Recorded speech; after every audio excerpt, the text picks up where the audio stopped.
ഓലയുടെ ഈ വണ്ടിയെ കൊണ്ട് ഞാൻ തോറ്റു. പുതിയ പ്രശ്നം എന്താണെന്ന് ചോദിച്ചു കഴിഞ്ഞാൽ, നമ്മൾ സ്റ്റാർട്ടാക്കി പാർക്ക് മോഡ് മാറ്റി നോർമലി എക്കോ സ്പോർട്ട് ഏതിട്ടാലും വണ്ടി മുന്നോട്ട് പോകത്തില്ല. മോഡ് അവിടെ തന്നെ ഉണ്ട്. ഇൻ കേസ് മുന്നോട്ട് പോയാൽ ജസ്റ്റ് ഒന്ന് മുമ്പോട്ട് പോകും, വീണ്ടും വണ്ടി ഇങ്ങനെ തന്നെ പോകും. ഇത് ബ്രേക്ക് ജാം ആയതാന്ന് തോന്നുന്നു. ഞാൻ അവരുടെ സർവീസ് ബുക്ക് ചെയ്തിട്ടുണ്ട്. അവിടെ ചെന്നിട്ട് സർവീസ് എങ്ങനെ ഉണ്ടെന്ന് ഞാൻ നിങ്ങളെ കാണിക്കാം.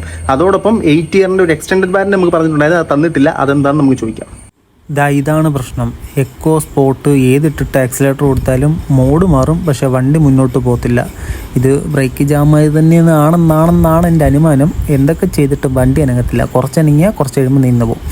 അങ്ങനെ ഞാൻ അതിവിദഗ്ധമായി ഷോറൂമിൻ്റെ മുമ്പിലേക്ക് പറന്ന് നീങ്ങുകയാണ് സുഹൃത്തുക്കളെ. ഒരു 40-ൽ പറന്ന് നീങ്ങി.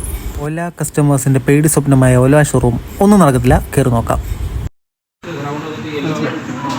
മാനുവലി ആഡ് ചെയ്യുന്നതെന്ന് പറഞ്ഞ് പുള്ളി എനിക്ക് മെസ്സേജ് ഇട്ടിട്ടുണ്ട്. പിന്നെ ഇദ്ദേഹത്തോടാണ് ഞാൻ നമുക്ക് സംസാരിച്ചത്. പുള്ളി അന്ന് ഇതുപോലെ തന്നെ ഞാൻ ചെക്ക് ചെയ്തിട്ട് വാട്സപ്പ് ചെയ്യാനൊക്കെ പറഞ്ഞു. പുള്ളിയോടൊന്ന് പറയും, ഇത് ഉറപ്പായിട്ട് ഞാൻ ലീഗലി മൂവ് ചെയ്യും. എൻ്റെ അടുത്ത് പോയി ആളുടെ വോയിസ് മെസ്സേജ് ഉണ്ട്. പുള്ളി സംസാരിച്ച കോൾ ഞാൻ റെക്കോർഡാണ്. ഉറപ്പായിട്ട് ഞാൻ ലീഗലി മൂവ് ചെയ്യും. ഉത്തരം മുട്ടുമ്പോൾ കൊഞ്ഞണം കുത്തുന്ന പരിപാടിയാണ് നിങ്ങൾ കണ്ടുകൊണ്ടിരിക്കുന്നത്. സംസാരിച്ചുകൊണ്ടിരുന്നപ്പോൾ ആളിറങ്ങി ആളുടെ പാട്ടിന് പോയി. ബ്രേക്ക് ശരിയാക്കിയിട്ടുണ്ട്. അത് ബ്രേക്ക് ജാം ആയത്. ഇങ്ങനെ തിരിച്ചു മറിച്ചൊക്കെ ബ്രേക്ക് ശരിയാക്കി. എക്സ്റ്റൻഡഡ് വാറന്റിയുടെ കാര്യം ചോദിച്ചപ്പോൾ സംസാരിച്ചുകൊണ്ടിരുന്ന ആൾ ഇറങ്ങി അങ്ങ് പോയി. അവരോട് സംസാരിച്ച കോൾ ഞാൻ റെക്കോർഡ് ചെയ്തിട്ടുണ്ട്. ഫുൾ വീഡിയോ ഞാൻ യൂട്യൂബിൽ ഇട്ടിട്ടുണ്ട്. ഓല എടുക്കുന്നവർ സർവീസ് അറിഞ്ഞ് ചെയ്യുക. വണ്ടിപ്പണി അറിയാമെങ്കിൽ മാത്രം നിങ്ങൾ ഓല എടുക്കുക കേട്ടോ.